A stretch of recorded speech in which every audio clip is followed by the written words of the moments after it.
All right. Today we are going to read chapter 14 of David Copperfield by Charles Dickens.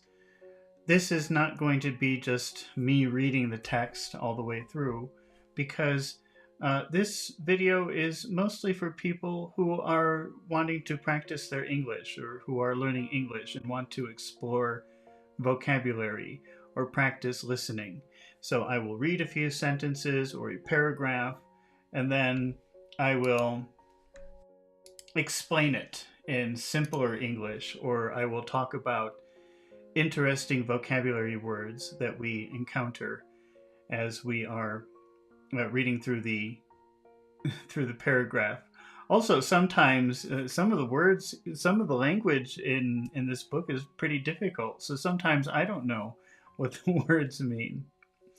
Well, anyway, let's get started with chapter 14 of David Copperfield. Before we start, I will be watching the comments or the chat when I can.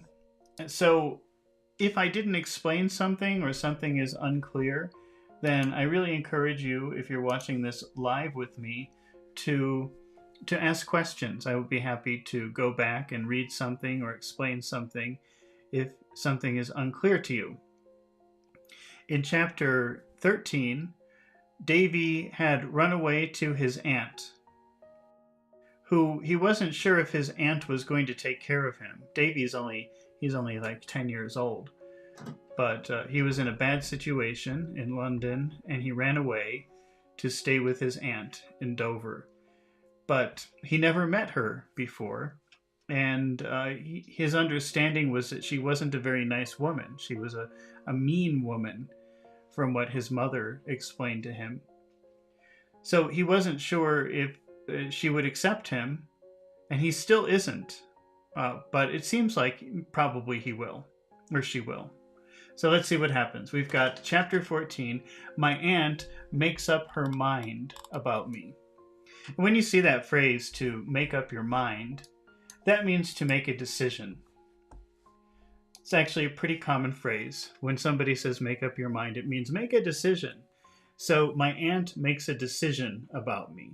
So now we're going to read in this chapter, will she decide to keep him or will she send him back to London? Let's find out. On going down in the morning, I found my aunt musing so profoundly over the breakfast table. To muse, when you muse, it's like you're thinking about something or considering something. So we can maybe picture his aunt sitting at the table in deep thought, with her elbow on a tray, and the contents of the urn had overflowed the teapot and were laying the whole tablecloth under water. So she's so concentrated in thinking, she's pouring tea, and the tea is coming out of the teapot. So she's really thinking about something. When my entrance put her meditations to flight. So when Davy entered the room, she realized what she was doing. I felt sure that I had been the subject of her reflections, and Davy thinks that she's probably sitting there thinking, what do I do with this boy? And was more than ever anxious to know her intentions toward me. Yet I dared not express my anxiety, lest it should give her offense. So Davy wants to know, are you going to keep me or not? But he's afraid to ask, because he's afraid she'll get angry and say, no, get out of here. My eyes, however, not being so much under control as my tongue, were attracted towards my aunt very often during breakfast. So they're sitting at the table having breakfast, and he can't prevent himself from looking at her, like maybe asking with his eyes, what's going to happen to me? I never could look at her for a few moments together, but I found her looking at me in an odd, thoughtful manner, as if I were an immense way off, instead of being on the other side of the small round table. So Davy can only look at his aunt for a minute, and then he looks away. But the aunt is sitting there like she's thinking, looking at him like, what do I do with him? What should I do? When she had finished her breakfast, my aunt very deliberately leaned back in her chair and knitted her brows, folded her arms, and contemplated me at leisure. So now she's doing this. Just looking at him like, what do I do with him? With such fixedness of attention that I was quite overpowered by embarrassment. That made Davy feel uncomfortable. She's just staring at him and he feels very uncomfortable because of that. Not having as yet finished my own breakfast, I attempted to hide my confusion by proceeding with it. But my knife tumbled over my fork, and my fork tripped up my knife. I chipped bits of bacon a surprising height into the air instead of cutting them from my own eating, and choked myself with my tea, which persisted in going the wrong way instead of the right one, until I gave in altogether and sat blushing under my aunt's scrutiny. So Davy's trying to eat, but he's so nervous he can't eat. He's too nervous to use his fork and knife. And finally he gives up and he just sits there waiting for his aunt to say something. "Hello," said my aunt after a long time. I looked up and met her sharp, bright glance respectfully. "I have written to him," said my aunt. To your father-in-law," said my aunt. "I have sent him a letter that I'll trouble him to attend to, and he and I will fall out. I can tell him." Okay, well that's a little bit complicated. So Davy's father-in-law, who hates him, is in charge of him. He's responsible for him. But he didn't want Davy around the house, so he sent him to London to work in a kind of like a factory, which was very miserable for him, for Davy. So Davy ran away to his aunt, but his aunt can't just keep him. She has to make some kind of arrangement with the father-in-law. So she wrote him a letter saying, "Davy is here with me." So I sent him a letter that I'll trouble him to attend to. That means I sent him a letter that he's got to respond to. He's going to have to do something about this letter that I've sent him. "Or he and I will fall out, I can tell you." To fall out with someone, that's a phrasal verb, and that means to become like enemies or develop, not enemies, but like develop a bad relationship, or it would make they don't know each other, but this would start it off very badly if he didn't respond, I guess would be the best way to explain that. So in simple language, I wrote your father-in-law to tell him that you're here, and he has to reply, or it would be very bad for him, is kind of what it's saying. "Does he know where I am, Aunt?" I inquired, alarmed, so Davy is scared.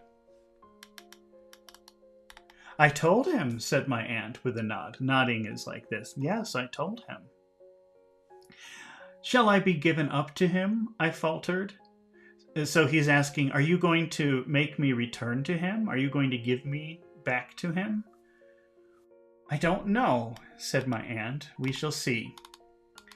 "Oh, I can't think what I shall do," I exclaimed, "if I have to go back to Mr. Murdstone." "I don't know anything about it," said my aunt, shaking her head. I can't say, I'm sure. We shall see." My spirits sank. When your spirits sink means go down. And you can use spirit to talk about how you feel. If you're happy, you're in good spirits. If you're sad or unhappy, you're in bad spirits. So when your spirits sink, sinking means going down. That means I was okay, I was feeling good, but suddenly now I feel sad or I feel depressed. My spirits sank under these words. So when she said that, I became depressed. I became very sad. And I became very downcast. That's another negative word. It means like pessimistic or sad. And heavy of heart.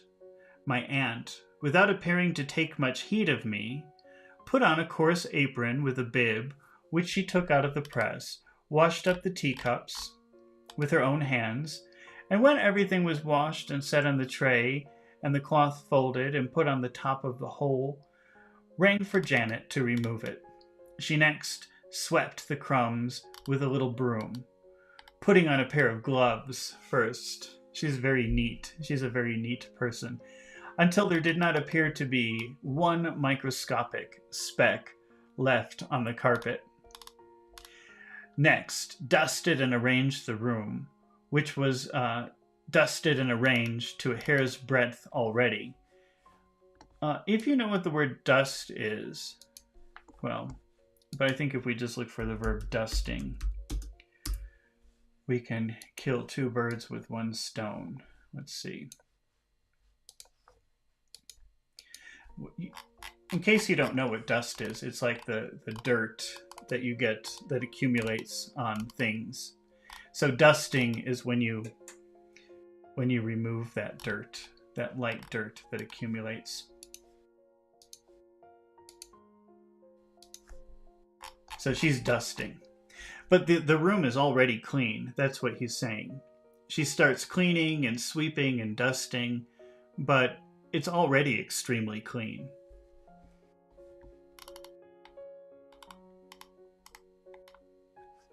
All these tasks were performed to her satisfaction.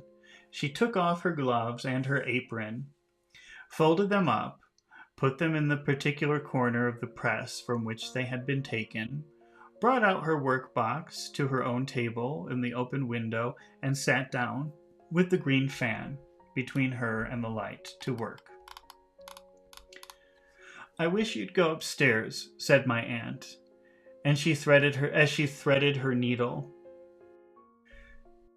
"and give my compliments to Mr. Dick, and I'll be glad to know how he gets on with his memorial." So she's saying, go upstairs and go talk to Mr. Dick. Say hello to him.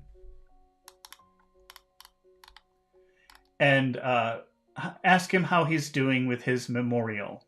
So a memorial is if somebody special dies, maybe you would make like a monument or something special for them. But in this case, Mr. Dick is writing something. And she's saying, ask him how he gets on. How is he doing with his memorial? How is his work going? "I suppose," said my aunt, eyeing me as narrowly as she eyed the needle. So think about, well, let me just look at this picture here of something. Let me show you a picture of something. Because earlier it mentioned that she's threading a needle, and I tried to show you in sign language what that was, but why don't we take a better look at it now? This is threading a needle. So the thread is the red part, and the needle is the little thing that you use to sew. And so she was doing that. You know, imagine how do you look when you're doing that? It's really hard. You have to go like this. And this is a narrow look. Okay, because here's broad or here's wide and here's narrow. So let's go back and read what it says.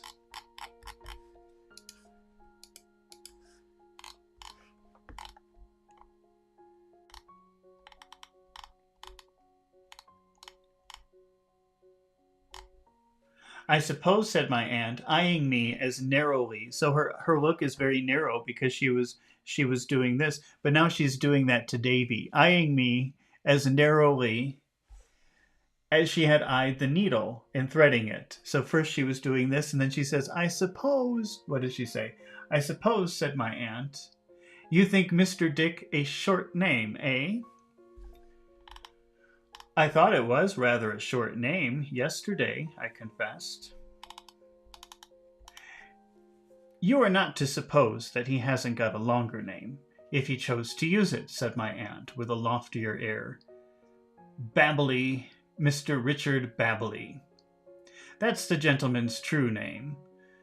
So Dick is a nickname for Richard, but people call him Mr. Dick. And the aunt is explaining, you know, that probably sounds weird to you. So here's his true name. His real name is Richard Babbly. I was going to suggest, with a modest sense of my youth and the familiarity I had been guilty of, that I had better give him the full benefit of that name, when my aunt went on to say, so Davy is saying, well, since I don't really know him, I think it's probably inappropriate I call him Mr. Dick.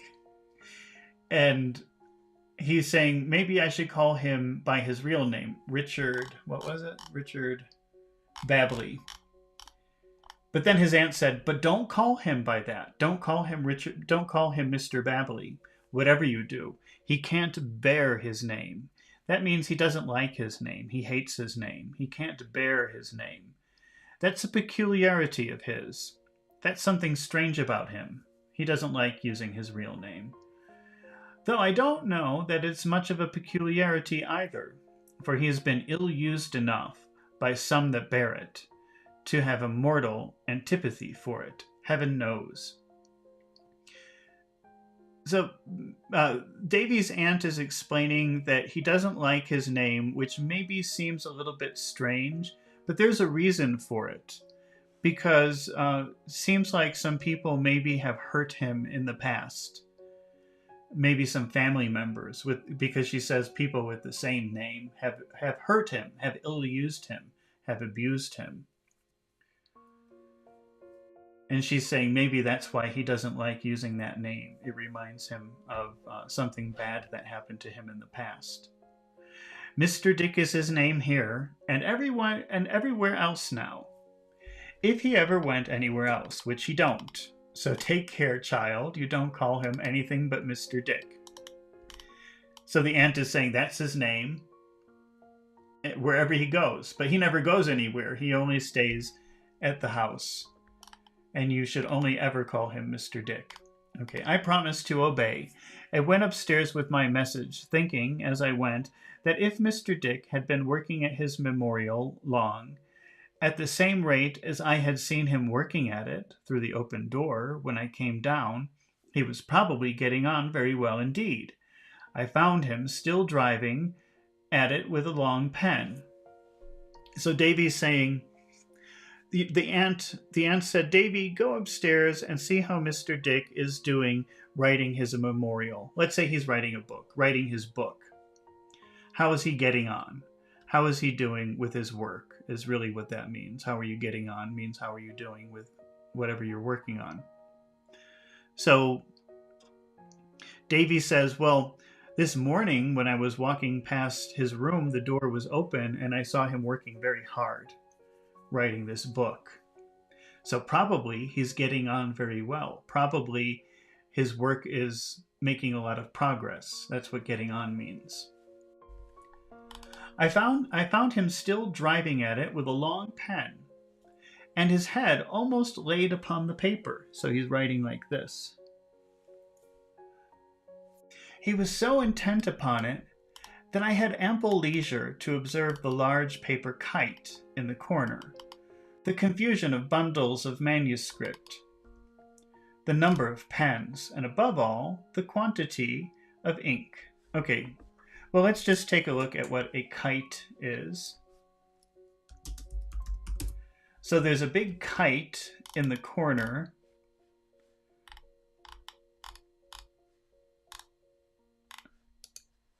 A kite is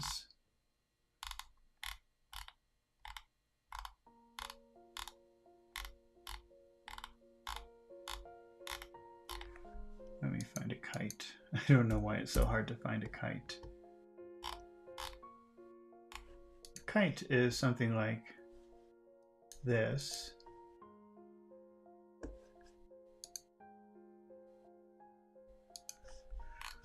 This is a kite. So there's a kite sitting in the corner. And there's also a bundle of manuscripts. So it might be useful just to...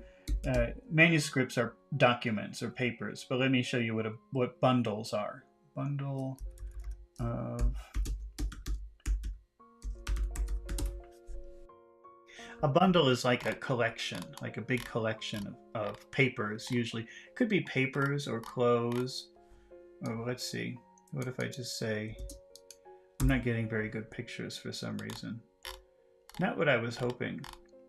Let's imagine it looks like this. Whoops. This would be like a bundle of manuscripts, like a big pile of papers. Usually it's like tied together so they don't fall down. That's what a bundle is. But you could have a bundle of clothes. Well, let's look at a bundle of clothes. Bundle of clothes. Anything you put together in a pile. Like this. Especially when I think of bundle, I think it's connected. It's tied together somehow or something like that. So here's a bundle of clothes.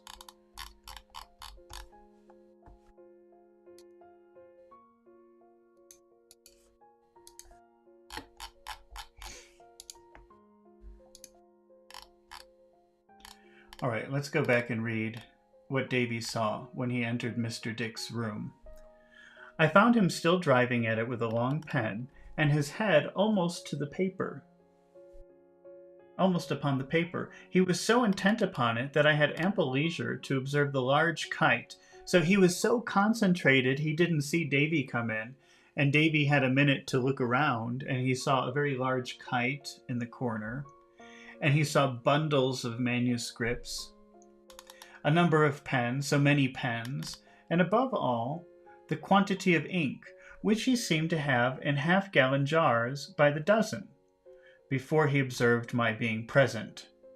"Ha, Phoebus," said Mr. Dick, laying down his pen. "How does the world go? I'll tell you what," he added in a lower tone. I shouldn't wish it to be mentioned, but it's a... Here, he beckoned me. Now, beckon means come here. So maybe he didn't say it with words. Maybe he just used his finger and went like this. That's beckoning. Beckoning means come to me, come here. It means calling me, calling someone to be present. Let's see. I shouldn't wish it to be mentioned, but it's a... And then he says, come here. And he put his lips close to my ear. It's a mad world. Mad means crazy. That's what he said. He said to Davy's ear, it's a mad world. Mad as Bedlam, boy. Bedlam, it means chaotic place. I think that's the name of a crazy house, like an insane asylum from a long time ago. Let's see, Bedlam, origin. Oh, Middle English. From Bethlehem, referring to the Hospital of St. Mary Bethlehem in London, an institution for the insane. So a lot of times people say it's Bedlam. You can imagine like maybe now in a modern mental health facility, people are on medication and they're calm. But a few hundred years ago, there wouldn't be any medication and there would be a lot of chaos in a mental health facility. So Bedlam was the name of such a place. And you can say, it's Bedlam. That means it's crazy. Crazy things are happening everywhere. So he says, it's a mad world. Mad as Bedlam, boy, said Mr. Dick, taking snuff from a round box. Snuff, I'm not even sure what snuff is, but it's some kind of powder that you put in your nose, like cocaine or something like that. Wait, let's see what it's made out of. I think, is it tobacco? What is snuff made of?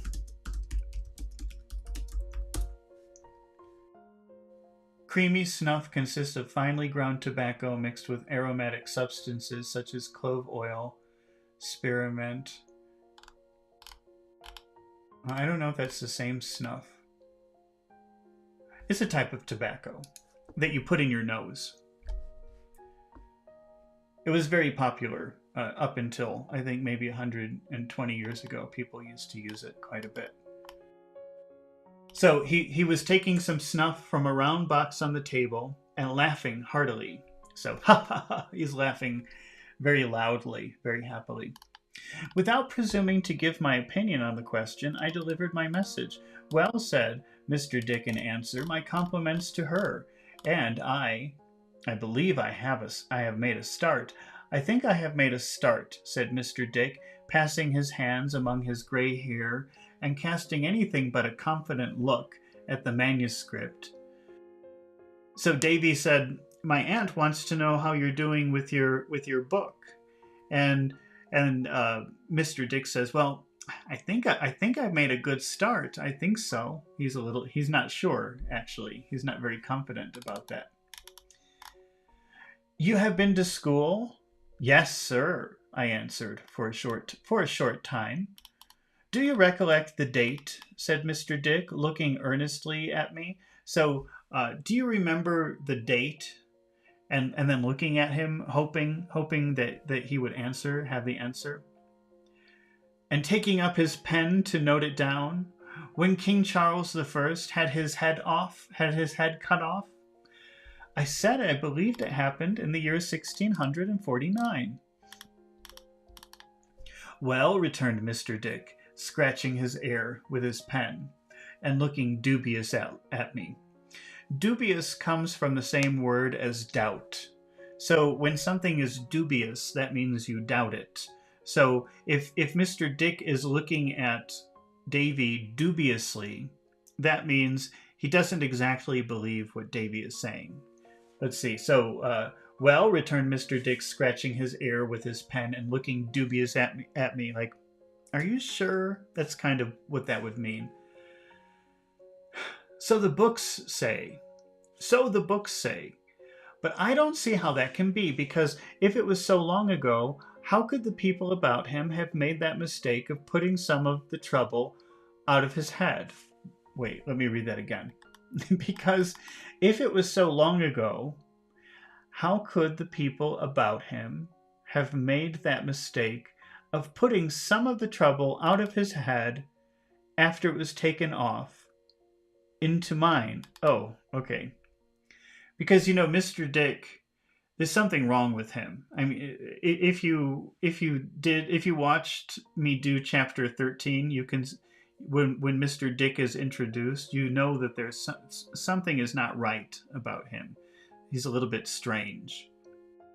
And this is confirming it for the first time, because Davy says, well, that happened 200 years ago. And Mr. Dick says, so the books say. So what that means is, yeah, I know, I've read that in the books, but that can't be possible. Because how is that possible that he died 200 years ago, but all of his thoughts are in my head? So now we know Mr. Dick has some serious issues. I was very much surprised by the inquiry, but I could give no information on this point. It's very strange, said Mr. Dick, with a despondent look upon his papers, and with his hand among his hair again, that I can never get that quite right. I never can make that perfectly clear, but no matter. No matter, he said cheerfully, and rousing himself. Rousing means straightening up or getting up or something like that. He said cheerfully and rousing himself, there's time enough. My compliments to Miss Trotwood, which means go when you see Miss Trotwood, tell her I said hello. I'm getting on very well indeed, so I'm making a lot of progress with my work. I was going away when he directed my attention to the kite.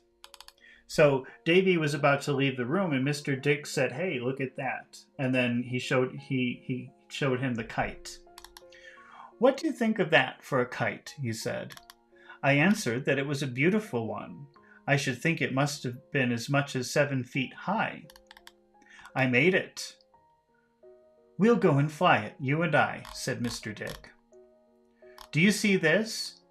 He showed me that it was covered with manuscript. So the kite was made out of manuscript. It was made out of his writing. I guess he just sits in his room and writes about King Charles I all day. But then he used some of it to make his kite. He showed me that it was covered with manuscript, very closely and laboriously written, but so plainly that as I looked along the lines, I thought I saw some allusion to King Charles I's head again, in 1 or 2 places. There's plenty of string, said Mr. Dick, and when it flies high, it takes the facts a long way. So Mr. Dick is saying it's a wonderful kite, and when it goes very high in the sky, so does all of that information that he's been writing about King Charles the First. It goes up high into the sky.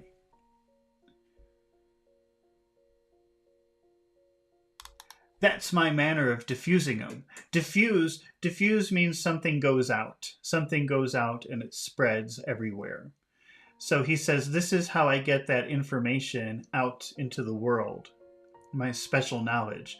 I fly this kite made from my writings, my manuscript, and when it goes up, all of that information goes out into the world. I don't know where they may come down. So he doesn't know where they're going to land. He just knows they go out into the air and they must go somewhere. It's according to circumstances and the wind and so forth. But I take my chance of that. So he's really thought about this. His face was very mild and pleasant. Mild is kind of the opposite of extreme. So when he says his face was mild, that means there wasn't anything extreme in it. So no extreme anger or depression or happiness. It was just in the middle somewhere. Mild. It almost sounds like middle, doesn't it? Mild, middle. And maybe what you could think of it as meaning like calm. His face looked very calm and pleasant.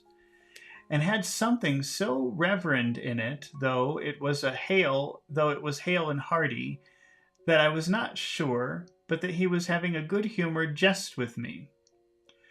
So Davy is thinking, he doesn't look crazy.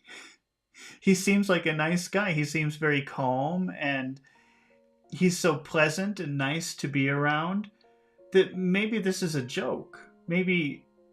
So Davy's asking himself, is this some kind of joke? I can't believe that he's this crazy. So I laughed, and then he laughed, and we parted. The best friends possible. So Davy laughed, and then he laughed, and when it says we parted, that means that he went one way and I went another way, or we left. We left each other. Well, child, said my aunt when I went downstairs, and what of Mr. Dick this morning? I informed her that he sent his compliments. That means he said hello. He says hello. And was getting on very well indeed. What do you think of him? Said my aunt. I had some shadowy idea of endeavoring to evade the question by replying that I thought him a very nice gentleman. So Davy was thinking, I better not tell her the truth, that I think he's crazy. I should probably just say that he's a very nice man. But my aunt was not to be so put off, for she laid her work down on her lap and said, folding her hands upon it, Come, your sister Betsy Trotwood would have told me what she thought of anyone directly. Be as like your sister as you can and speak out. So she can see that Davy doesn't want to say the truth. And so the aunt is saying, come on, your sister, he doesn't have a sister. When the night, if this is your first time watching this, the night that Davy was born, the aunt came to the house expecting a girl, and she was very happy about that. She had this fantasy that they would name her Betsy, and she would be her favorite aunt, and she would take care of her, and they would be the best friends. And she was furious when Davy was born, and it was a boy, and she left immediately. And that was the only time that Davy ever met her, and he was just a baby. I don't think he met her. I don't think that she saw him, actually. But now she has this imaginary niece named Betsy Trotwood after her, Davy's sister. But it's imaginary. She doesn't exist. Come, your sister Betsy Trotwood would have told me what she thought of anyone directly. Be as like your sister. Be like your sister and tell me the truth. And speak out. Speak out means confess, tell the truth, something like that. Is Mr. Dick... I ask because I don't know, Aunt. Is he at all out of his mind, then? So when you say out of your mind, that's another way of saying crazy. I don't know if it was a little bit nice. I mean, now it's not very nice to say to call someone out of your mind. But I don't know if 160 or 70 years ago, if it was maybe more polite to say that, because I can't picture Davy just calling him crazy. Is he crazy? Is he out of his mind?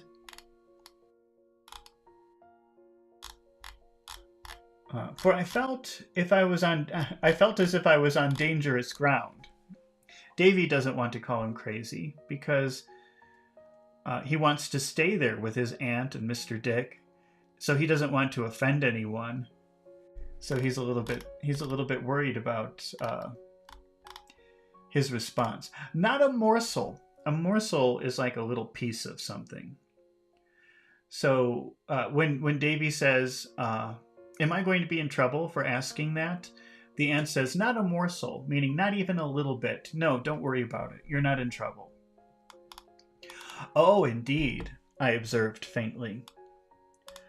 "If there's anything in the world," said my aunt, with great decision and force of manner, "that Mr. Dick is not, it's that."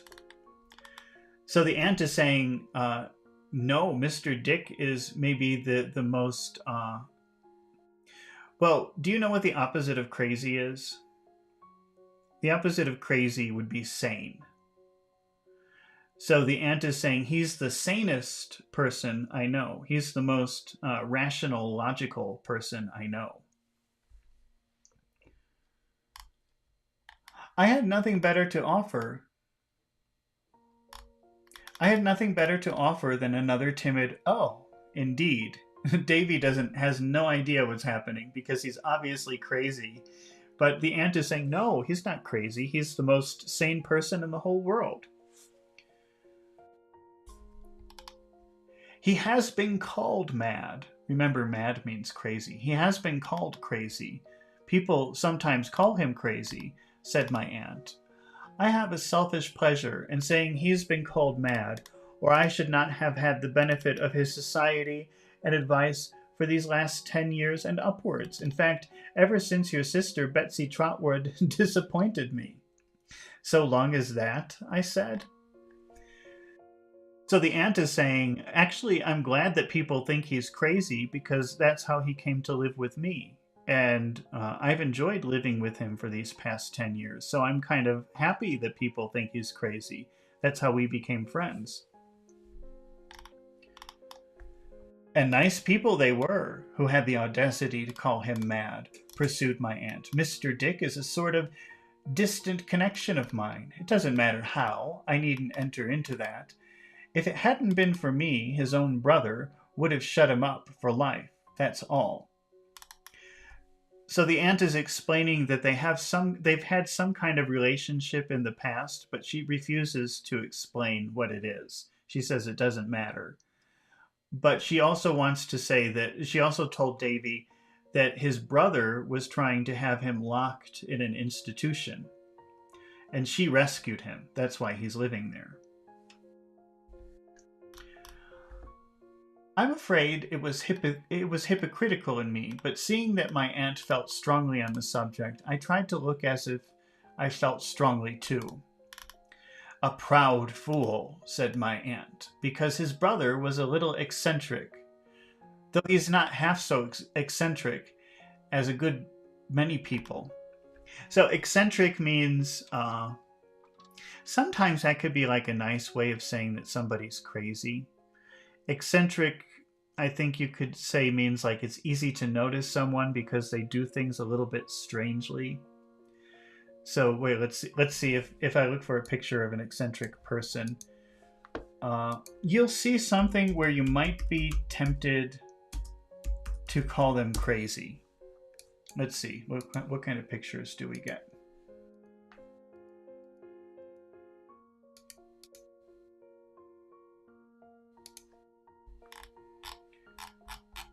So all I did was type eccentric person, and what you see are people who are dressed maybe with very colorful clothes or unusual hair or something like that. And some people might call them crazy. It depends on how eccentric they are. But as you can see, eccentric means it's very easy to see them or notice them because they're different. Eccentric. Okay. Sometimes it's a compliment. Sometimes, you know, people are proud of being eccentric. They like it that way. But some people could use it to mean like a soft way of saying crazy. A little bit strange is what eccentric could mean. Let's see, how did they use it here? A proud fool, said my aunt, because his brother was a little eccentric. So the brother wanted to lock him in an institution, a mental health facility, in a mental hospital. And the aunt is saying, just because he's a little eccentric, he's a little strange, he's a little bit different than other people. Though he's not half so eccentric as a good many people. So there are many people who are much weirder, much stranger than Mr. Dick. He didn't like to have him visible about his house and sent him away to some private asylum place. So the brother was ashamed of him and embarrassed of him, and he didn't like having him in the house because then when people came over, they would feel uncomfortable. So he wanted to send him to a hospital. Though he had been left to his particular care by their deceased father. When Mr. Dick's father died, he had instructed the other son to take care of him. So that was, Mr. Dick was his brother's responsibility, according to the father. But that didn't matter to him. He wanted to send him into a hospital. Who thought him almost as natural. Wait, let me read that again. Though he had been left to his particular care by their deceased father, who thought him almost a natural, and a wise man he must have been to think so. I'm not sure what she means by his father thinking that he was a natural.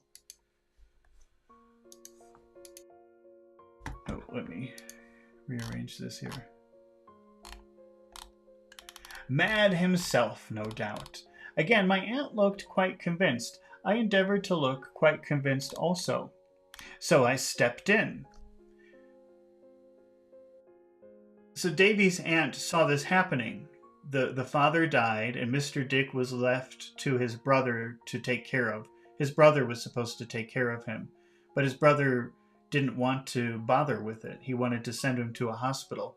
And Betsy and Miss Trotwood says, I stepped in, and that means I interfered. I took Mr. Dick away from that situation before he was sent to the hospital. Step in is like interfere. So I stepped in, said my aunt, and made him an offer. I said, your brother is sane. Remember, that's the opposite of crazy. Sane means healthy. Your brother's sane, a great deal more sane than you are, or ever will be, it is hoped. It is to be hoped. I'm not afraid of him. I'm not proud. I'm ready to take care of him, and shall not ill-treat him as some people, besides the asylum folks, have done. When you put the word ill in front of something, it means bad. So if somebody is ill-informed, that means they're badly informed. If someone is... Well, I can't even think of any other words that you put ill in front of. Let's see. Words starting with prefix ill. Let's just see, because I'm like illegal, maybe we could use.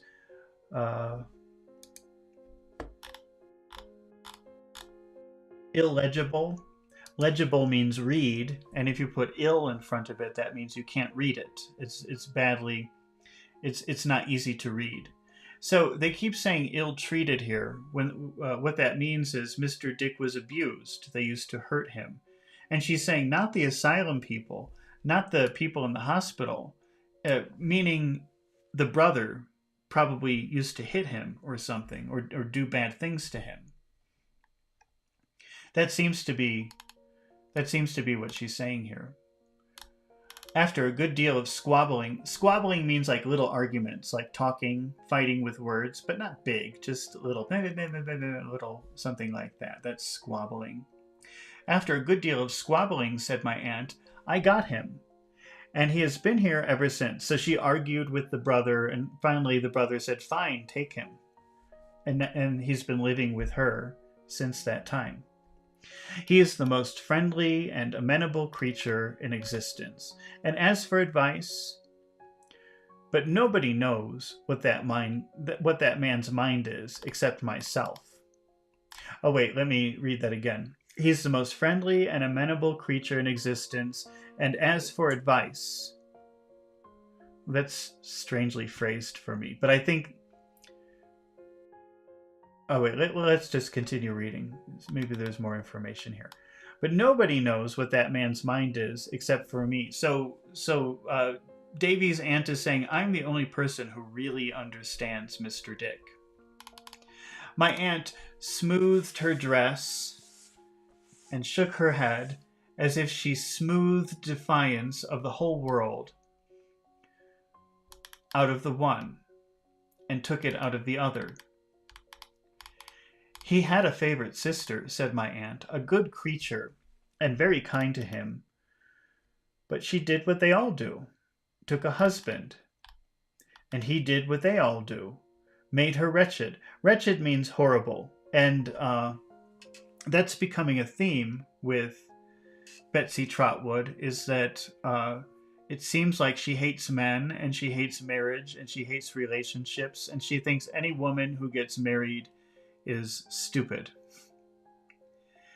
So she says, and she did what they all do, what all women do. She got married, and he did what they all do. So the husband did what all men do to women, made her wretched, meaning made her horrible, made her life very horrible.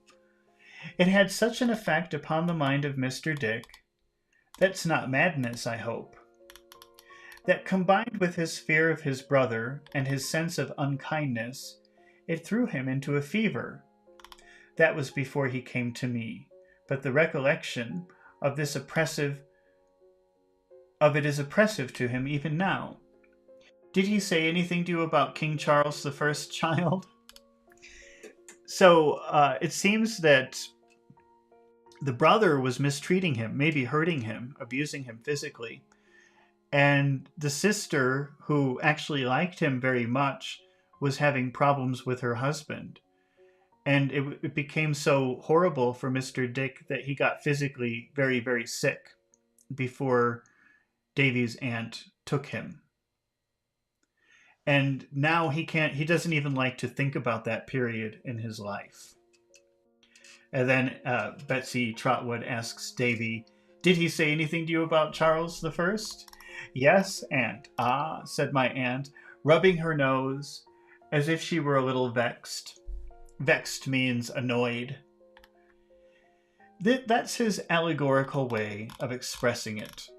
Connects his illness with great disturbance and agitation naturally, and that's the figure of the simile, or whatever it's called, which he chooses to use. And why shouldn't he, if he thinks it proper? So the aunt is trying to connect Mr. Dick's weird obsession or fascination with Charles I as a way of coping with all of the bad things that happened to him.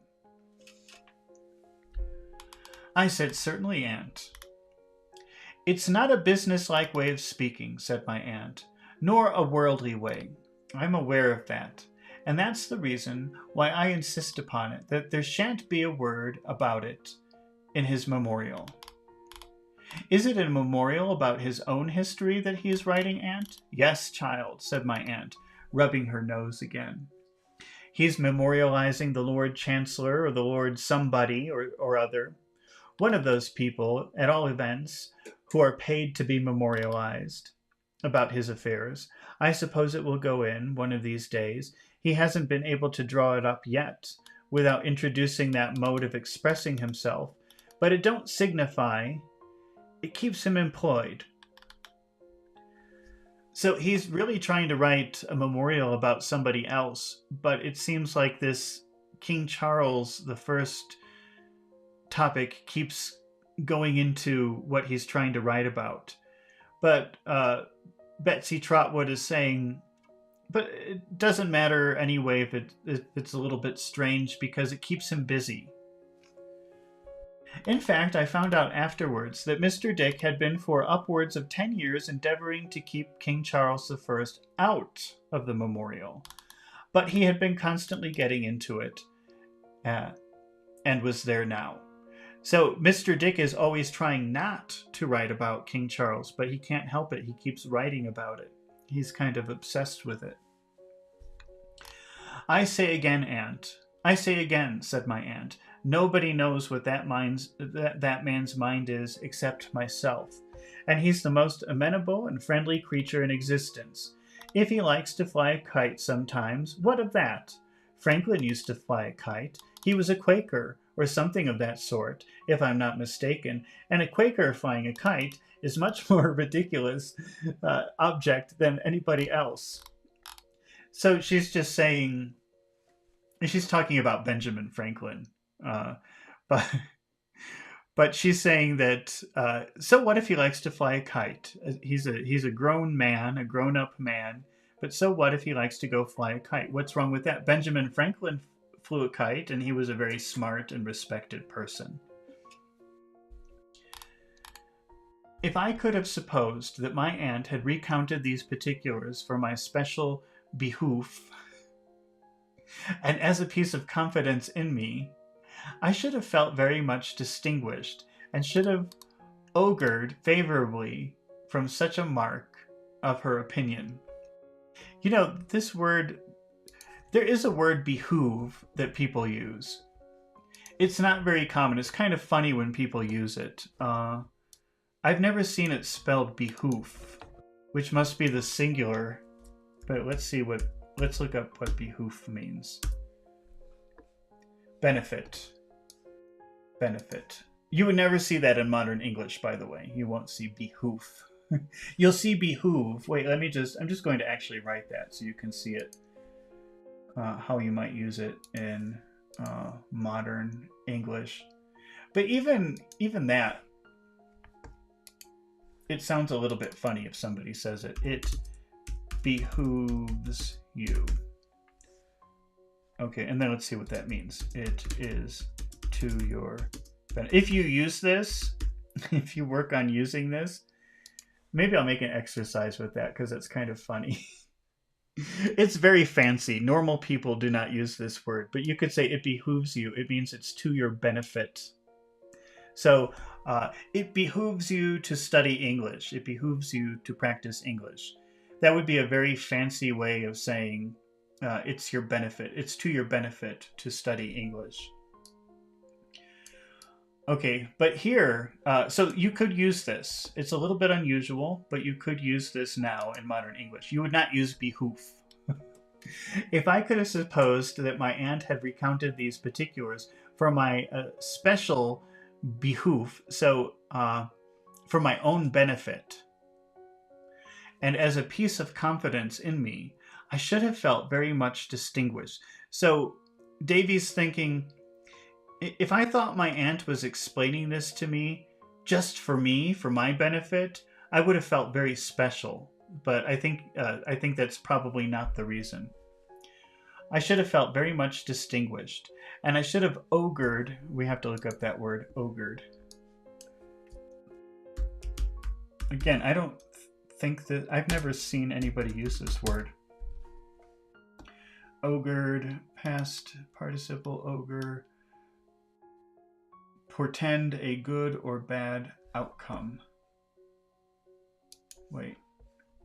It also says archaic, predict. Wait, let's see how they're using it here. Could have augured favorably from such... Wait, what did that mean again? Augured. Could have predicted. Is that how they're using it here? Could have predicted. Could have predicted favorably. No. Could have made the outcome favorable. Oh, so what he's saying here, we don't have to, it's not an important word. I don't think you ever have to use that word. But I think what he's saying is, if I had thought she was explaining Mr. Dick being weird to me because for my benefit, for me, it would have been a sign or a signal that she was probably going to keep me, or that she was starting to like me. That's what he's saying. But I could hardly help observing that she had launched into them chiefly because the question was raised in her own mind, and with very little reference to me, though she had addressed herself to me in the absence of anybody else. So Davy's saying she was not explaining all of this to me for my benefit, for me to understand Mr. Dick better. It was because she was thinking about it and she wanted to clarify her ideas, and I just happened to be there in front of her at the time. Well, he's a pretty perceptive boy for 10 years old. At the same time, I must say that the generosity of her championship of poor harmless Mr. Dick not only inspired my young breast with selfish hope for myself, but warmed it unselfishly towards her. So remember, Davy has always grown up thinking that she was a mean, rude, horrible woman because of that night, the night that which she came and he was born. But now he's beginning to understand, oh, maybe she's not so horrible. Because look at the way that she's helping Mr. Dick, somebody who was abused and was going to be sent to a mental hospital. She took him and she takes care of him and he lives there. Maybe she is a nice person. And he's also thinking, well, if she would take care of Mr. Dick, maybe she'll let me stay here. Maybe she's nice. Maybe she has a heart. I believe that I began to know that there was something about my aunt, notwithstanding her many eccentricities. Remember, eccentricity means a little bit strange. And Davy's aunt is definitely eccentric. Most people don't even like her. They think that she's crazy, which is sometimes what happens when you're eccentric. People think you're crazy. And odd humors, that means strange moods. So her eccentricities, her sometimes crazy behavior, and odd humors, her strange moods. To be honored and trusted. Though she was just as sharp that day as on the day before, and was in and out about the donkeys just as often, and was thrown into a tremendous state of indignation when a young man going by ogled Janet from the window, which is one of the gravest misdemeanors that could be committed against my aunt's dignity. So ogling is maybe like when a man looks at a woman in a kind of a rude way. Wait, let's see what the official definition is. So you can imagine Janet, the maid, the servant of the house, is doing some cleaning, and there's a boy walking by looking at her in a way that is suggesting that he wants to do something with her. That's ogling her. So, Davy's aunt hates men. And so she hates male behavior too. So and that's why it says that's one of the gravest misdemeanors. That's one of the most serious offenses that his aunt could witness. That boy looking at the servant like, come over here.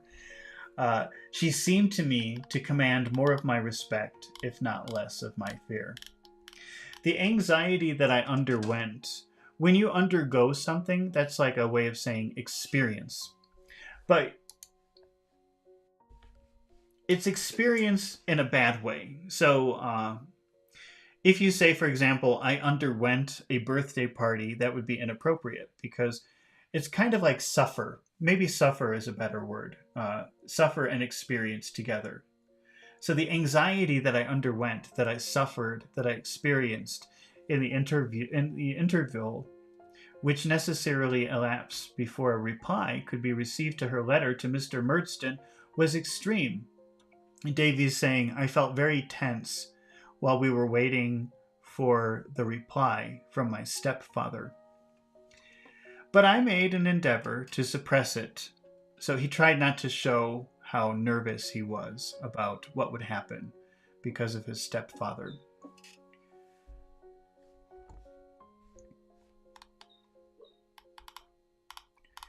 And to be as agreeable as I could in a quiet way. Davy just wants to be quiet and likable so that his aunt will let him stay there. Both to my aunt and to Mr. Dick.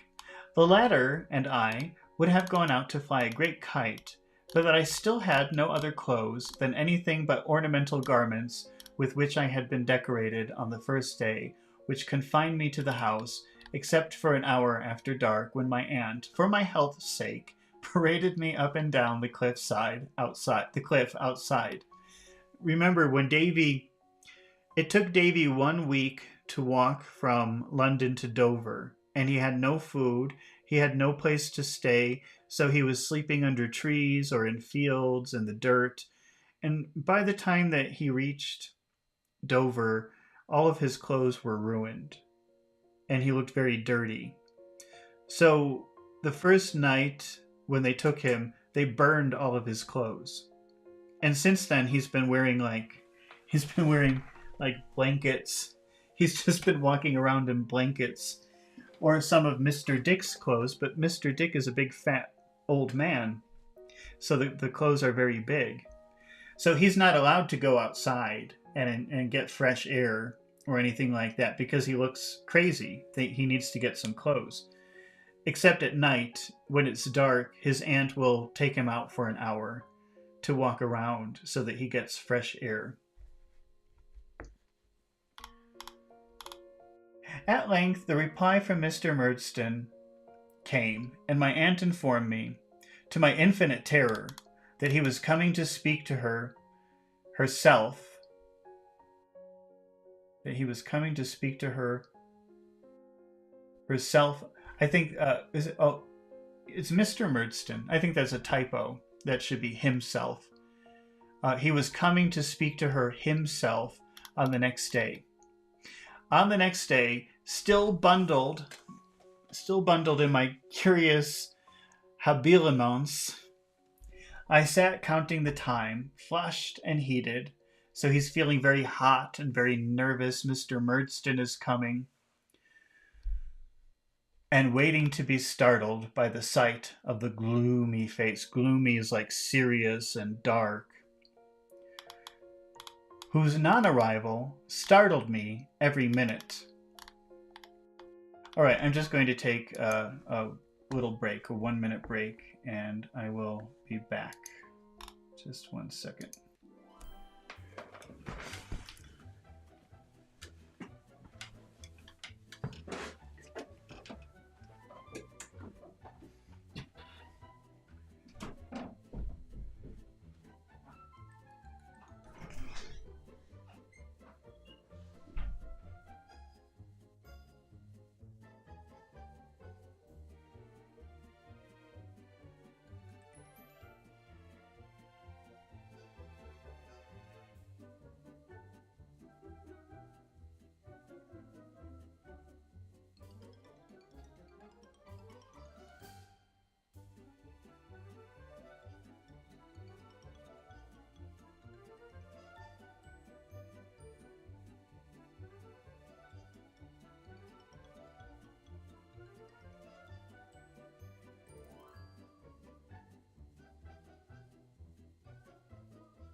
Oh, which one?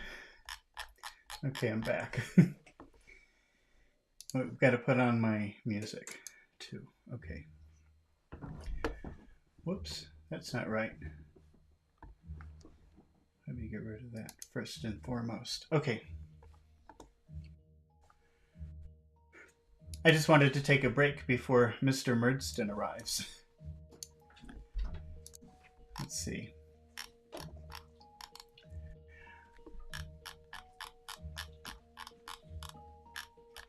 Gotta recenter this. Okay.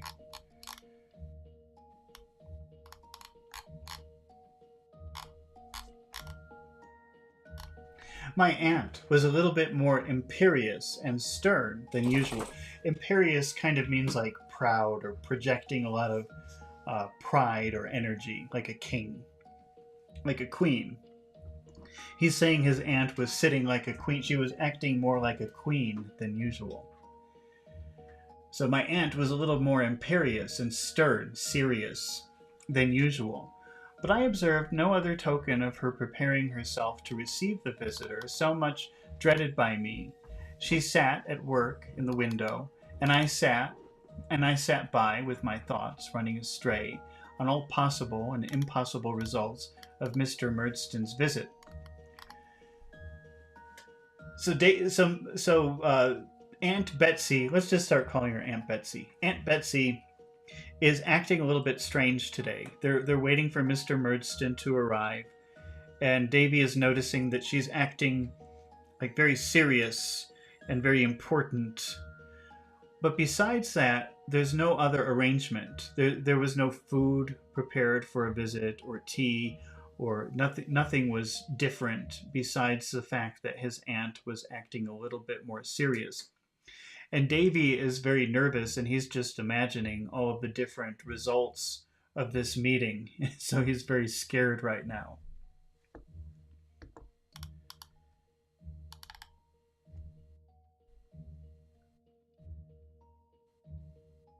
Until pretty late in the afternoon, our dinner had been indefinitely postponed.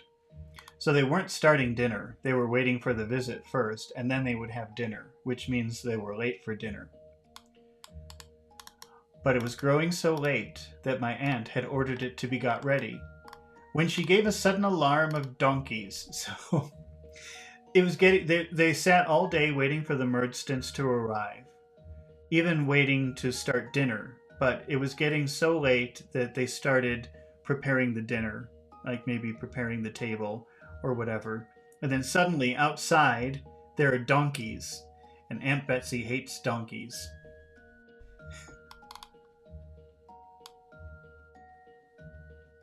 So she gave this sudden alarm of donkeys!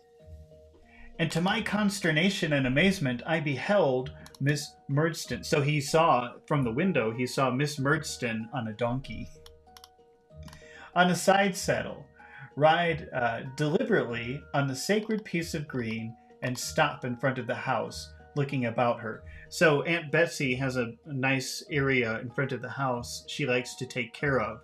It looks very beautiful. And Miss Murdston, on her donkey, went onto that piece of land on purpose to ruin it with the donkey. That's the kind of person that she is.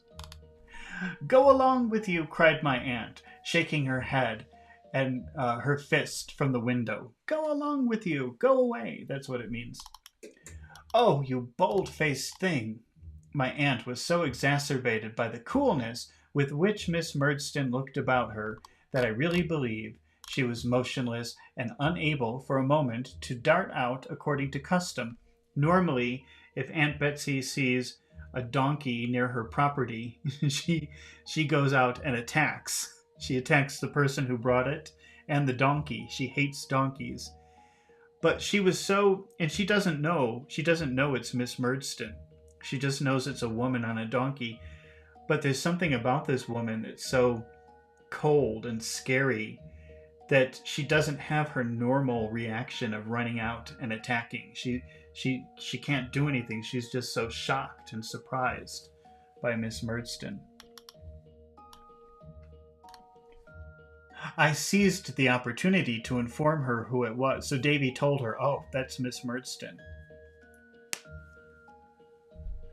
And the gentleman now coming near the offender, for the way up was very steep, and he had dropped behind, was Mr. Murdston himself. If you have a hill, I mean, this is kind of a nice, easy hill to walk up. But a steep hill would be like this. It's very difficult to walk up. Steep means like this. So they saw Miss Murdston first because she was on the donkey, but Mr. Murdston was walking. It took him longer because the hill was very steep. "I don't care who it is," cried my aunt, still shaking her head and gesticulating anything but welcome from the bow window. So she looks very angry. You can see her in the window. She's very furious. "I won't be trespassed upon. I won't allow it.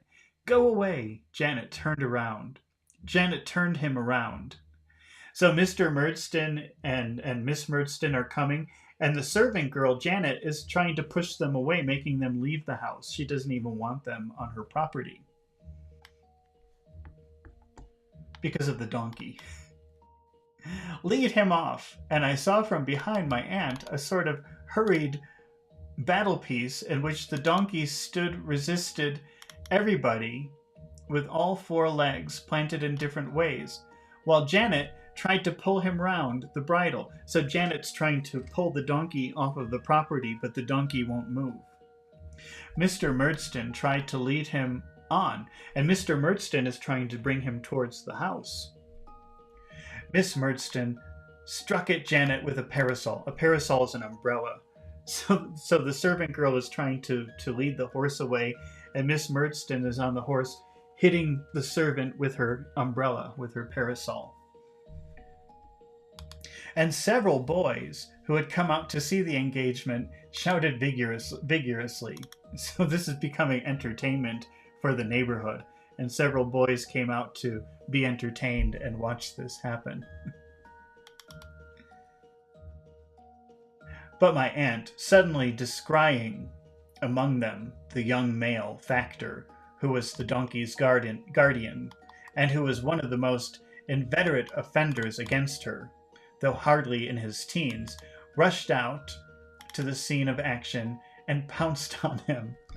So there are some neighborhood boys enjoying the chaos of the scene, but among those boys, in that group of boys, Aunt Betsy could identify the owner of the donkey because they've had fights before, and she went out and she pounced him, which means she jumped on him or she attacked him.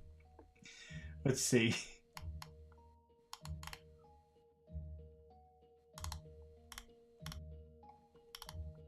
Captured him, so she captured him and dragged him with his jacket over his head and his heels grinding the ground into the garden, and calling upon Janet to fetch a constable and justices.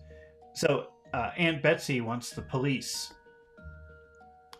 that he might be taken and tried and executed on the spot. Held him at bay. So when you hold somebody at bay, you keep them far away from you. So she grabbed him, but she's maybe afraid of him, or she doesn't like him, so she keeps him here like this, not like this, but like this. Held him at bay there. This part of the business, however, did not last long, for the young rascal, a rascal is a little child who likes to get in trouble. For the young rascal, being expert at a variety of feints and dodges, of which my aunt had no conception, soon went whooping away, leaving some deep impressions of his nailed boots in the flower beds, and taking his donkey in triumph with him. So the boy escaped, but first he ruined part of Aunt Betsy's garden with his boots. Miss Murdston, during the latter portion of the contest, had dismounted, and was now waiting with her brother at the bottom of the steps, until my aunt should be at leisure to receive them. My aunt, a little ruffled by the combat marched past them into the house with great dignity and took no notice of their presence until they were announced by Janet. So, so they have this big fight, and when the big fight is finished, Mr. Murdstone and Miss Murdstone are waiting outside, but the aunt just walks right past them without even saying hello into the house, and then waits for the servant to bring them in and announce them or introduce them formally. So the servant takes them in and says, "Oh, this is Mr. and Miss Murdstone." "Shall I go away, Aunt? Trembling?" Remember, trembling is this. So Davy's very scared. "No, sir," said my aunt, "certainly not," with which she pushed me in a corner nearest her and fenced me in with a chair. So she put Davy in a corner, and then she put a chair there to prevent him from leaving. As if it were a prison or a bar of justice. This position I continued to occupy during the whole interview, and from it I now saw Mr. and Miss Murdstone enter the room. "Oh," said my aunt, "I'm not aware at first to whom I had the pleasure of objecting. But I don't allow anybody to ride over that turf. I make no exceptions. I don't allow anybody to do it." So the aunt is saying, "I'm sorry, I didn't know that it was you, Miss Murdstone and Mr. Murdstone, but nobody is allowed to ride a donkey over that ground. Your regulation is rather awkward to strangers," said Miss Murdstone. So Miss Murdstone is saying, "I don't like the way that you treat people who you don't know." "Is it?" said my aunt. Mr. Murdstone seemed afraid of renewal of hostilities, and interposing began, "Miss Trotwood." "I beg your pardon," observed my aunt with a keen look. "You are the Mr. Murdstone who married the widow of my late nephew, David Copperfield of Blunderstone Rookery, though why a rookery I don't know." "I am," said Mr. Murdstone. "You'll excuse my saying, sir," returned my aunt, "that I think I would have been much better and happier thing if you had left that poor child alone." So the aunt is saying, "Oh, you're Mr. Murdstone. You married my nephew's widow." And Mr. Murdstone says, "Yes, that's true." And then Aunt Betsy says, "Well, I think it would have been better if you hadn't, if you had left her alone, if you hadn't bothered her." "I so far agree with what Miss Trotwood has remarked," observed Miss Murdstone, bridling, "that I consider our lamented Clara to have been, in all essential respects, a mere child." So actually, Miss Murdstone agrees that maybe Davy's mother was too young to be married again. "It is a comfort to you and me, ma'am," said my aunt, "who are getting on in life, and are not likely to be made unhappy by personal attractions, that nobody can say the same of us." So Aunt Betsy is saying, "Well, we're two old ladies now, so nobody can call us babies." "No doubt," returned Miss Murdstone, though I thought not with a very ready or gracious assent. "And it certainly might have been, as you say, a better and happier thing for my brother if he had never entered into such a marriage. I've always been of that opinion." So the sister is agreeing he should not have married Davy's mother, but not for the same reasons as Aunt Betsy. I think the reason Miss Murdstone objects to it is because she hates Davy's mother. "I have no doubt you have," said my Aunt Janet, ringing the bell. "My compliments to Mr. Dick, and beg him to come down." Let me read that again. "I have no doubt you have," said my aunt. "Janet, ring the bell. My compliments to Mr. Dick, and beg him to come down." So bring Mr. Dick down. Until he came, my aunt sat perfectly upright and stiff. Stiff means not moving, frowning at the wall. When he came, my aunt performed the ceremony of introduction. Mr. Dick, an old and intimate friend, On whose judgment, said my aunt with emphasis and admonition to Mr. Dick, who was biting his forefinger. So Mr. Dick is doing this. And looking rather foolish, so he looks stupid. She's saying he's the most sensible person in the world and he's looking very stupid while he's doing this. Mr. Dick took his finger out of his mouth on this hint. Oh wait, I think I skipped something here. Mr. Dick, who was biting his forefinger and looking rather foolish, I rely. Mr. Dick took his finger out of his mouth at this hint and stood among the group with a grave and attentive expression on his face. So he was acting kind of like an idiot. And then Aunt Betsy was saying how smart and intelligent he was, and Mr. Dick understood, stop it. So he took his fingers out of his mouth and looked very serious, but probably more like a child than an adult. My aunt inclined her head to Mr. Murdstone, who went, Miss Trotwood, on the receipt of your letter, I considered it an act of greater justice to myself, and perhaps of more respect to you. Thank you, said my aunt, still eyeing him keenly. She doesn't know what to think about him.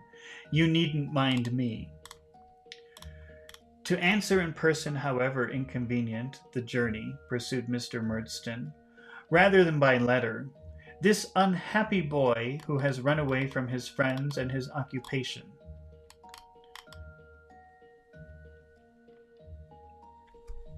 So Mr. Murdstone is saying, instead of just replying to your letter, I decided to come and see you. I thought that was best to figure out what to do with Davy.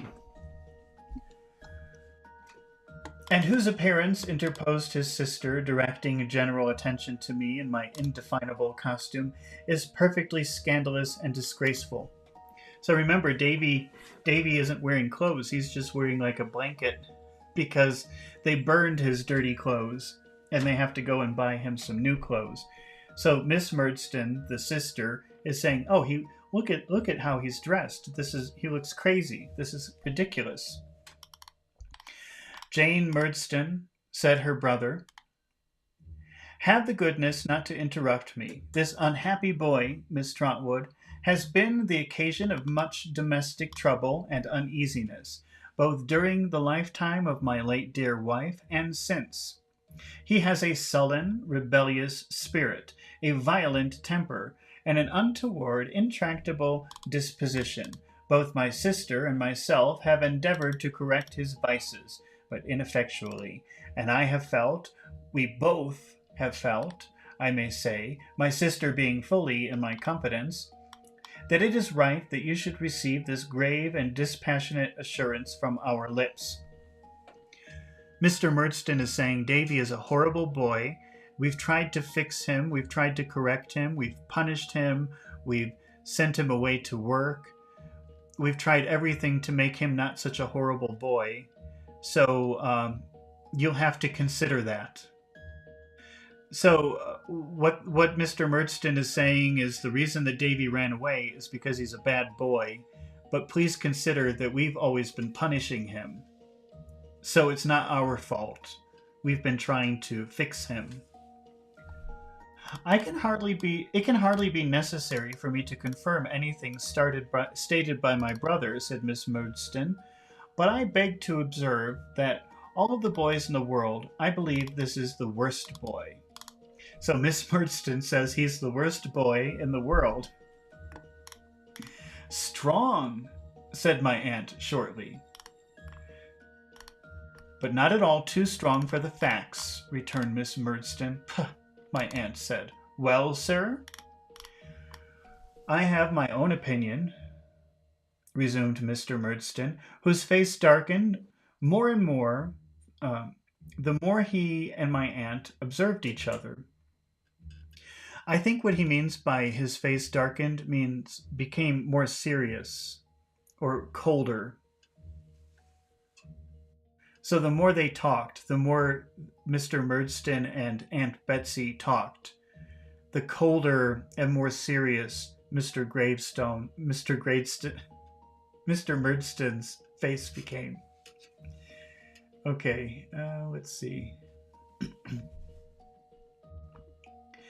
The more he and my aunt observed each other, which they did very narrowly. Remember that narrow look? That's a narrow look. Wide, narrow, narrow look. As to the best mode of bringing him up, they are founded, in part, on my knowledge of him, and in part on my knowledge of my own means and resources. I am responsible then.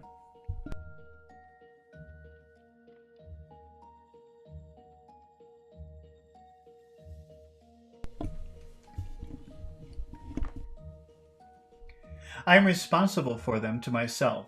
I act upon them, and I say no more about them. It is enough that I place this boy under the eye of a friend of my own in a respectable business, that it does not please him, that he runs away from it, makes himself a common vagabond in the country, and comes here in rags to appeal to you, Miss Trotwood. I wish to set before you honorably the exact consequences, so far as they are within my knowledge, of your abetting him in this appeal. Mr. Murdstone is saying, yes, he's my responsibility, and I take care of him according to how much money I have and what I can do. And I felt the best thing for him was to go work in this factory in London. And he's chosen to run away and embarrass me. And you're helping him. That's what he's saying.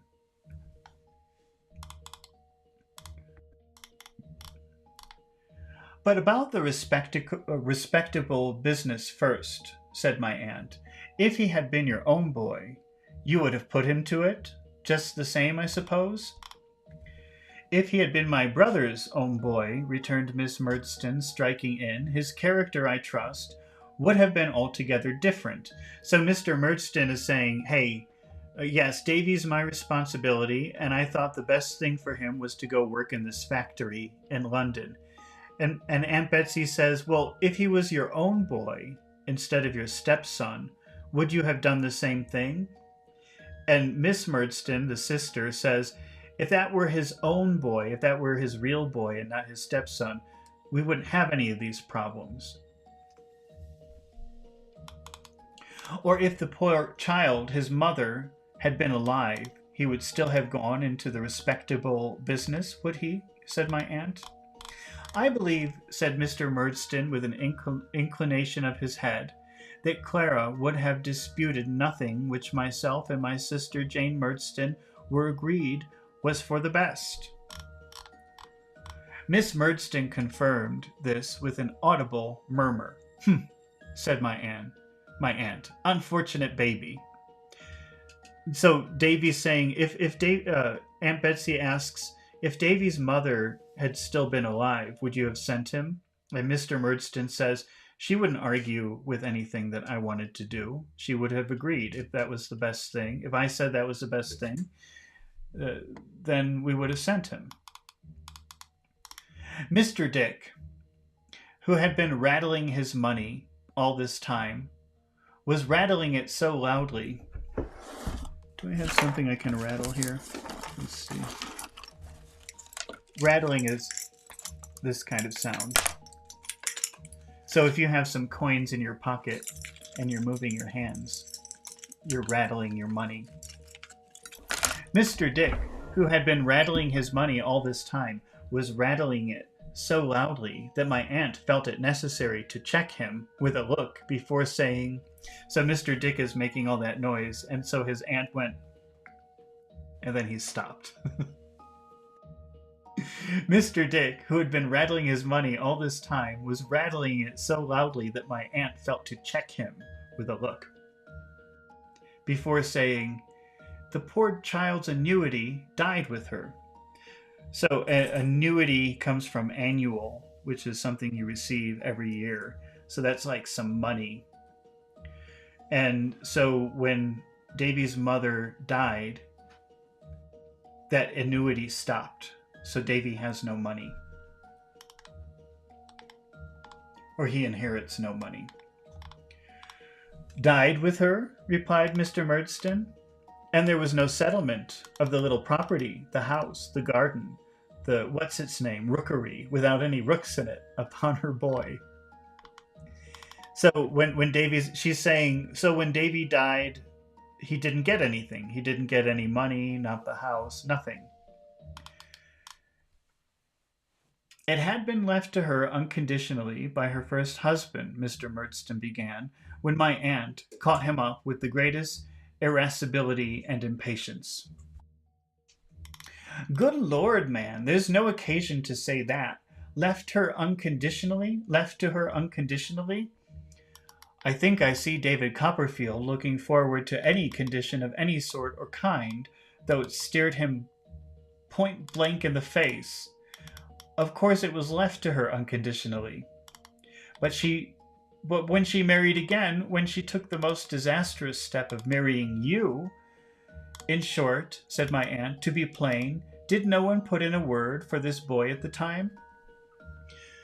I think what she's trying to do indirectly is saying, when Davy's mother died, who got the house? Who got the property? Who got the money?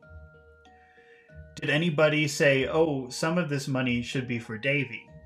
That's what she's saying, in a very kind of indirect way. My late wife loved her second husband, ma'am, said Mr. Murdstone, and trusted implicitly in him. Your late wife, sir, was a most unworldly, most unhappy, most unfortunate baby, returned my aunt, shaking her head at him. That's what she was. And now, what have you got to say next? So Aunt Betsy's asking these questions. When Davy's mother died, who got the house? Who got the money? And, of course, Mr. Murdstone can't say, me, I got the money. He says, she loved me very much. And in a way, the way that Aunt Betsy replies is kind of like, yeah, well, she was stupid. That's really what she's saying. But this is all in a very polite way that they're doing this. Merely this, Miss Trotwood, he returned. I am here to take David back, to take him back unconditionally, to dispose of him as I think proper, and to deal with him as I think right. I am not here to make any promise or give any pledge to anybody. You may possibly have some idea, Miss Trotwood, of abetting him. Abetting means helping him. When you abet a criminal, it means you're helping a criminal commit a criminal act. So when you abet someone, you're helping them do something wrong. Davy ran away from the job that he was supposed to be working at, that his father-in-law told him. So he's doing something wrong. He shouldn't do that. And so Mr. Murdstone is saying, you're abetting him. You're helping him do something wrong. You may possibly have some ideas, Miss Trotwood, of abetting him, of helping him in his running away, and his complaints to you. Your manner, which I must say does not seem intended to propitiate, induces me to think it's possible. He's saying, I can tell by the way that you're behaving, by the way you're talking to me, that you sympathize with Davy, that you want to help him more, that you're not understanding my situation. Now, I must caution you that if you abet him once, if you help him do something wrong once, you abet him for good and all. You always must help him. If you're giving him help now, you must always help him because, well, let's read it. If you step in between him and me, now you must step in, Miss Trotwood, forever. So Mr. Murdstone is saying, if you interfere with this, if you decide to try to help him now, then you must always help him because I'm finished with him. I cannot trifle or be trifled with. I am here for the first and last time to take him away. Is he ready to go? If he is not, and you tell me he is not, on any pretense, for any reason, it is indifferent to me what my door, it is indifferent to me what, I don't care what the reason is. I don't care why you think he should stay here. If you don't give him to me now, my doors are shut against him henceforth. That means from now on. And yours, I take it for granted, are open to him. So if you say, yes, I'm helping him today, that's a big commitment, because I will never help him again. You must always help him. I'm finished with him. To this address, my aunt had listened with the closest attention, sitting perfectly upright. So she's sitting there listening very carefully to what he's saying, with her hands folded. This is folding your hands. Or maybe like that. I don't know. I don't fold my hands very much. Oh, let's see. With her hands folded on one knee. So she's got her knee, and you can't see my knee. I don't know. Something like that. And looking grimly at the speaker. Grimly means seriously. So she looks very serious while he's talking. When he had finished, she turned her eyes so as to command Miss Murdstone without otherwise disturbing her attitude, and said, "Well, ma'am, have you got anything to remark?" So she wants to know what the evil sister wants to say. "Indeed, Miss Trotwood," said Miss Murdstone, "all that I could say has been said by my brother, and all that I know to be fact has been so plainly stated by him that I have nothing to add except my thanks for your politeness." So this is an example of sarcasm, because they're always trying to be nice and polite. So obviously the aunt has not been polite. She's been very rude and mean with them. But the sister says, "Thank you for your politeness." So she's being sarcastic. That's sarcasm, when what you say is the opposite of what you're thinking. For your very great politeness, I'm sure," said Miss Murdstone, with an irony which no more affected my aunt than discomposed the cannon that I had slept by at Chatham. So she said it in a very obvious tone. Of course, she was very insulted by the way Aunt Betsy treated her. "Thank you for your politeness." That's what she's saying it like that. "And what does the boy say?" said my aunt. "Are you ready to go, David?" I answered no. I entreated her. That means I begged her. I entreated her, "Don't let me go." I said that neither Mr. nor Miss Murdstone had ever liked me, or had ever been kind to me. That they had made my mamma, who always loved me dearly, unhappy about me, and that I knew it well, and that Peggotty knew it. I said that I had been more miserable, I thought, than anybody could believe, who only knew how young I was, and I begged and I prayed my aunt. I forget in what terms now, but I remember that they affected me very much then, to befriend and protect me for my father's sake. "Mr. Dick," said my aunt, "what shall I do with this child?" And Mr. Dick considered and hesitated, and then brightened and rejoined, "Have him measured for a suit of clothes directly." "Mr. Dick," said my aunt triumphantly, give me your hand, for your common sense is invaluable." Having shaken with great cordiality, she pulled me towards her, and said to Mr. Murdstone, "You can go when you like. I'll take my chance with the boy. If he's all you say he is, at least I can do as much for him then as you have done. But I don't believe a word of it." So Aunt Betsy is saying, "I'll take him. And even if he's as horrible as you say, he won't be any worse here than before." but she doesn't believe it. She doesn't believe that Davy's bad. Miss Trotwood, rejoined Mr. Murdstone, shrugging his shoulders as he rose. If you were a gentleman... Bah! Stuff and nonsense, said my aunt. Don't talk to me. How exquisitely polite. So that's the sister again being sarcastic. Oh, how exquisitely polite, exclaimed Miss Murdstone, rising. Overpowering, really.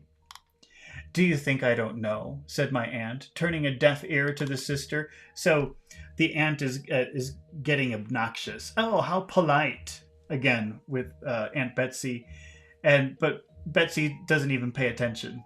Aunt Betsy doesn't pay attention. Do you think I don't know? Said my aunt, turning a deaf ear to the sister. To continue to address the brother, and to shake her head at him with infinite expression. What kind of life you must have led that poor, unhappy, misdirected baby.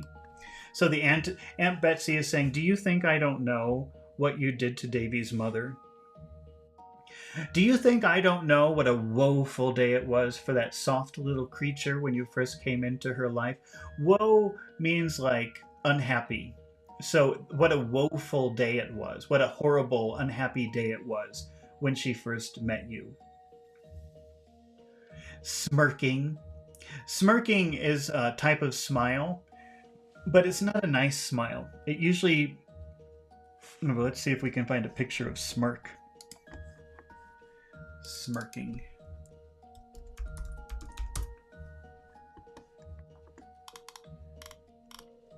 It usually looks like, when you use smirking, it usually means like maybe you're thinking something bad, or you're considering something bad. So a smirk is not a nice smile. It's a suspicious smile. If somebody is smirking, that's not a good thing.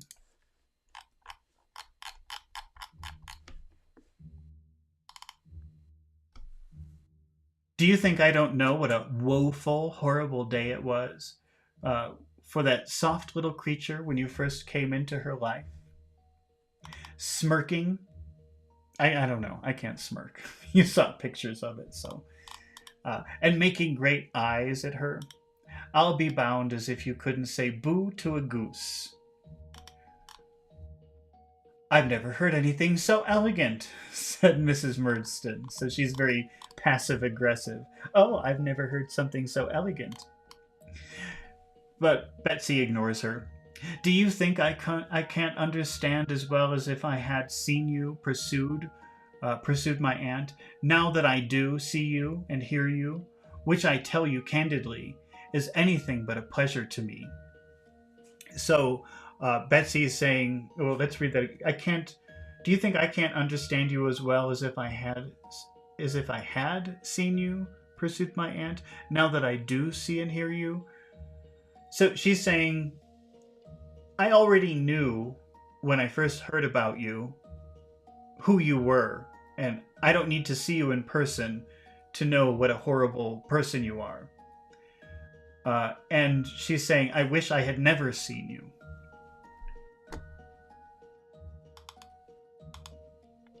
Oh, yes. Bless us, who's smooth and silky as Miss Murdstone at first. Wait a minute. Oh, yes, bless us, who's so smooth and silky as Mr. Murdstone at first. So she's picturing when Davy's mother first met Mr. Murdstone and she fell in love with him because he was very nice and charming to her. The poor, benighted innocent had never seen such a man.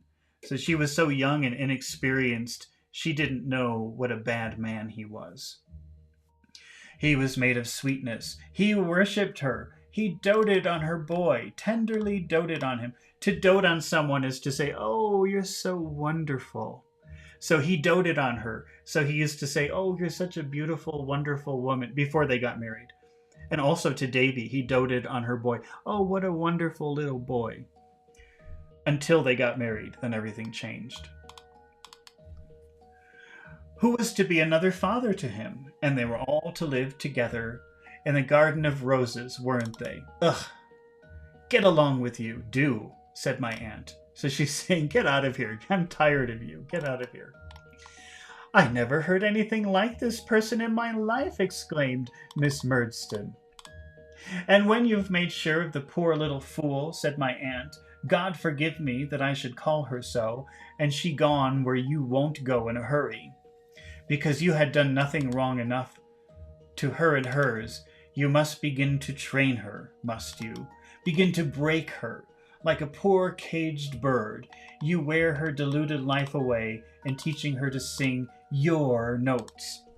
So Aunt Betsy is saying, and then once you married her, you tried to break her personality and train her to be just exactly what you wanted. This is either insanity or intoxication, said Miss Murdstone in perfect agony at being able to turn the current of my aunt's address towards herself. And my suspicion is it's intoxication. So Miss Murdstone, the sister, is saying she's either crazy or she's drunk. And I think she's drunk. Miss Betsy, without taking the least notice of interruption, continued to address herself to Mr. Murdstone, as if there had been no such thing. Mr. Murdstone, she said, shaking her finger at him, you were a tyrant to the simple baby, and you broke her heart. She was a loving baby. I know that. I knew it years before you ever saw her. And through the best part of her weakness, you gave her wounds. You gave her the wounds she died of. There is the truth for your comfort, however you like it. And you and your instruments may make the most of it. So she's saying, you killed her. You broke her heart, and that's what killed her, the way you abused her, because she was such a weak and gentle person. She couldn't handle it. Allow me to inquire, Miss Trotwood, interposed Miss Murdstone, whom are you pleased to call, in a choice of words in which I am not experienced, my brother's instruments? Well, Betsy says, you and your instruments may make the most of it. So you killed her, and now you and your instruments are enjoying the results. And the sister is saying, exactly who are you calling Mr. Murdstone's instruments? Because obviously it's the sister. It was clear enough, as I've told you, years before you ever saw her, and why, in the mysterious dispensations of Providence, you ever did see her is more than humanity can comprehend. It was clear enough that the poor, soft little thing would marry somebody at some time or other. But I did hope it wouldn't have been as bad as it turned out. That was the time, Mr. Murdstone, when she gave birth to her boy here, said my aunt. My boy here, said her aunt. To the poor child you sometimes tormented her through afterwards, which is a disagreeable remembrance, and makes the sight of him odious now. Ay, you needn't wince. Wincing is like this. Like, imagine if you ate a lemon, if you put a lemon in your mouth, that reaction.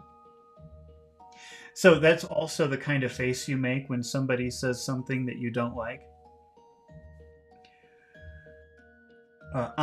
You needn't wince, said my aunt. I know it's true without that. So she's saying that you had to send the boy away because he's a reminder of how you murdered his mother, how you mistreated her. He had stood by the door all this while, observant with a smile upon his face, though his black eyebrows were heavily contracted. Oh, so contracted. Would that be out or in? I think in. Let's see. If I do contracted eyebrows, what do we see? In or out? Contracted eyebrows. Probably out. So let's see. Like maybe this guy here.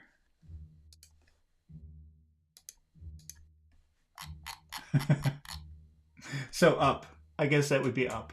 Contracted eyebrows. So he's shocked by everything that she says. She is pretty shocking. She is saying some pretty shocking things to him.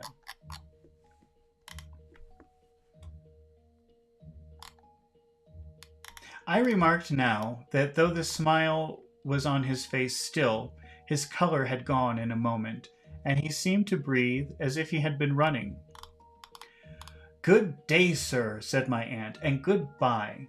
"Good day to you too, ma'am," said my aunt, turning suddenly upon his sister. "Let me see you ride let me see you ride a donkey over my green again.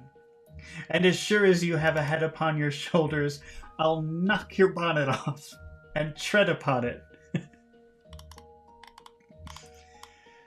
I would require a painter and no common painter. It would require a painter and no common painter too to depict my aunt's face as she delivered herself of this very unexpected sentiment, and Miss Murdstone's face as she heard it. So can you imagine?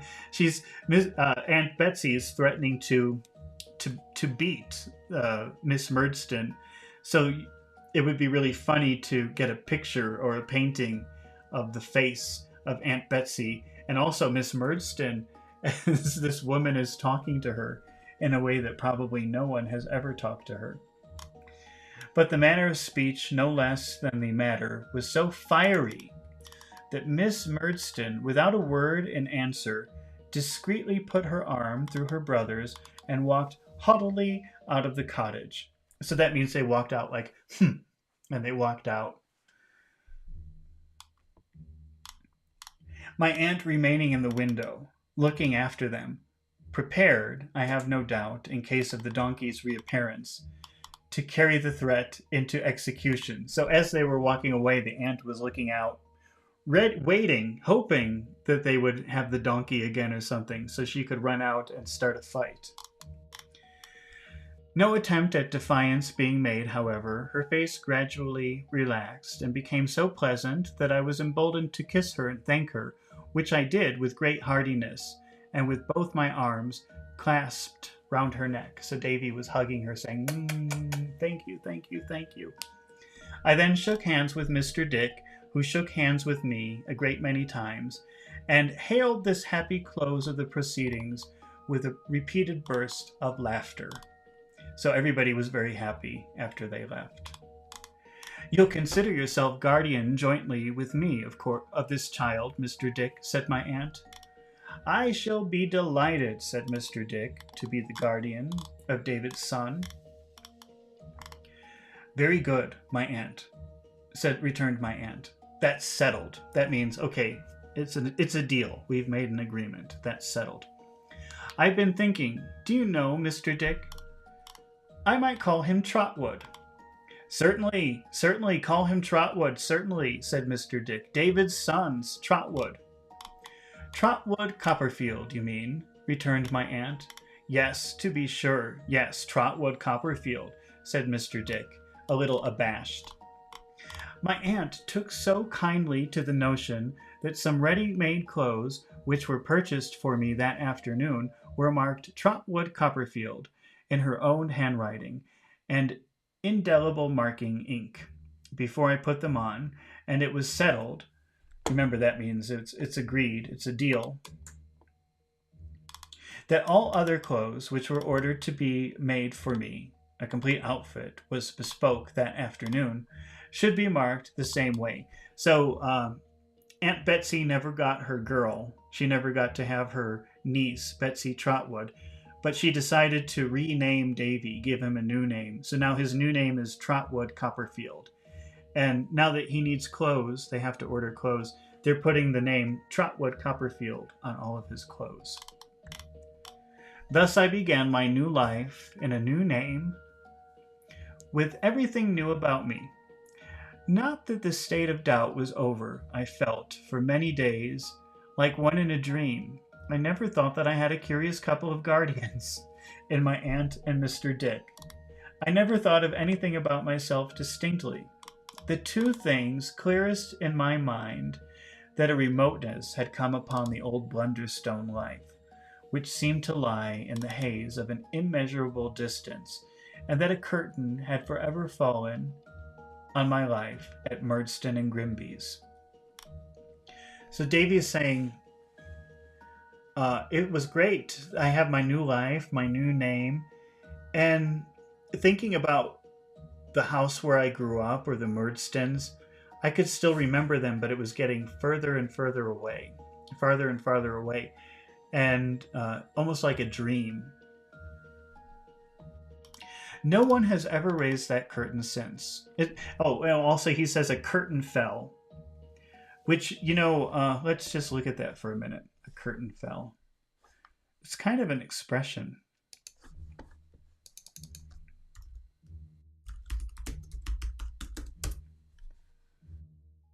When you go to the theater to see a play or a concert or something like that, you have a curtain at the theater. So when the show starts, the curtain opens, and when the show finishes, the curtain falls. So when people talk about a curtain falling, it means it's like the end of the show, the end of the act. How did Davy use it here? He said,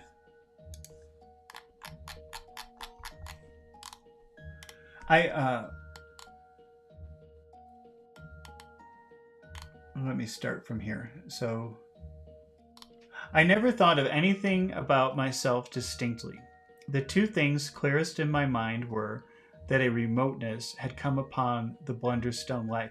So, Blunderstone, the house where Davy grew up and was born, he said it became remote. It seemed like far away suddenly, which seemed to lie in a haze of an immeasurable distance. So it seemed very far away from him. And that a curtain had fallen, had forever fallen on my life at Murdston. Meaning that part of the play, that part of the act, that part of the show was over. It was finished. It's time to start a new part, a new story. Had fallen forever in my life at Murdston and Grimby's. At Murdston and Grimby's in London. No one had ever raised the curtain since. So nobody tried to start the show again.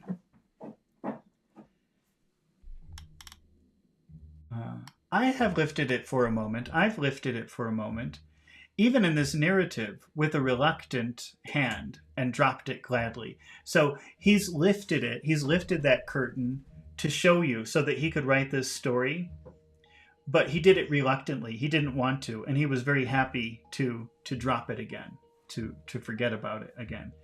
The remembrance of that life is fraught with so much pain to me, with so much mental suffering and want of hope, that I have never had the courage to examine how long I was doomed to lead it. Whether it lasted for a year or more or less, I don't know. I only know that it was and ceased to be, and that I have written, and there I leave it. Okay, well, that is the end of chapter 14 of David Copperfield by Charles Dickens. And next time we will start with chapter 15, which is I Make Another Beginning. All right, well, thank you to everyone who stayed and watched until the end, and I will be reading chapter 15 of David Copperfield very soon. Goodbye.